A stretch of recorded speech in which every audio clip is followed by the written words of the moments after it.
Hi guys, I'm Kyle Vlogger na isang palaway niya a day in my life as a content creator. For today's video ay nagluto nga po pala ako dito ng sopas.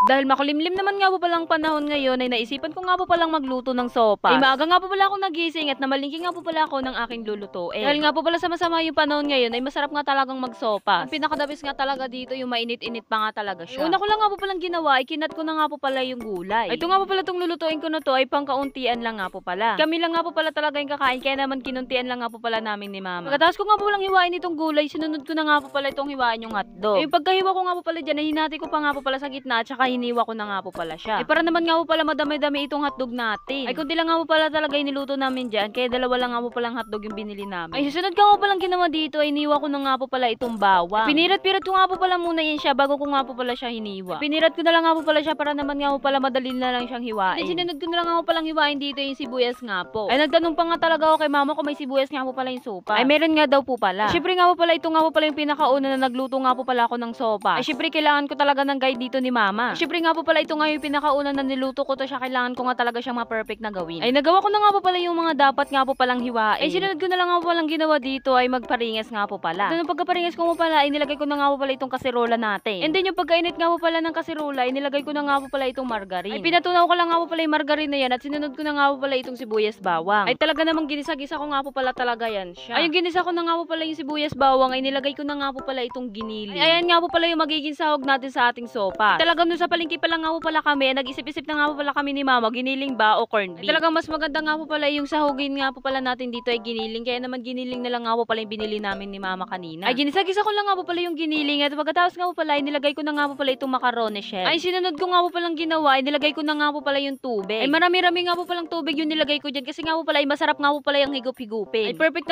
nga po pala talaga yung sa panahon ngayon. Tsaka sinunod ko na nga po palang inilagay nga po pala yung mga pampalasa niya. Inilagay ko lang nga po pala dito yung paminta nga po pala tsaka asin. And then yung pampasarap niya nga po pala ito nga po palang magic sarap. At saka ko naman nga po pala siya hinalo-halo. Ay pinakuluan ko lang nga po pala siya ng mga ilang minuto. Ay para naman nga po pala maglambot nga po pala yung pinaka-shell niya. Ay nung naramdaman ko na nga po palang malambot na nga po pala yung shell niya, ay sinunod ko na nga po pala itong nilagay yung gulay. And then hinalo-halo ko naman nga po pala siya ulit at pinakuluan ko nga po pala siya. And then yung medyo malambot-lambot na nga pala yung gulay, nilagay ko na nga po pala yung sahog nating hotdog. Ay para naman nga po pala talaga ay meron nga maglutang-lutang dito sa ating sopa. Ay para naman talaga kapag pinagtsuran natin ay meron nga talagang pinaka-design. And then pinakuluan ko na nga po pala siya ulit. Ay malapit ko na nga po pala siya nganguin, and nilagay ko na nga po pala itong evaporada milk. Ay talaga namang malaking pagtataka ko dito bakit hinuhuli yung gatas. Ay talagang ito nga yung pinakauna ko na magluto nga po pala ako nito ay talaga namang magtataka ako. In-explain naman nga talaga sa akin ni mama. Ay kung bakit nga po pala talaga hinuhuli yung gatas. Ay sabi niya nga po pala ay magbubuo-buo nga po pala yung gatas. At sinabi niya nga po pala sa akin ay ilalagay ko nga po pala yung gatas, yung hahanguin ko na nga po pala siya. At wag na nga daw po palang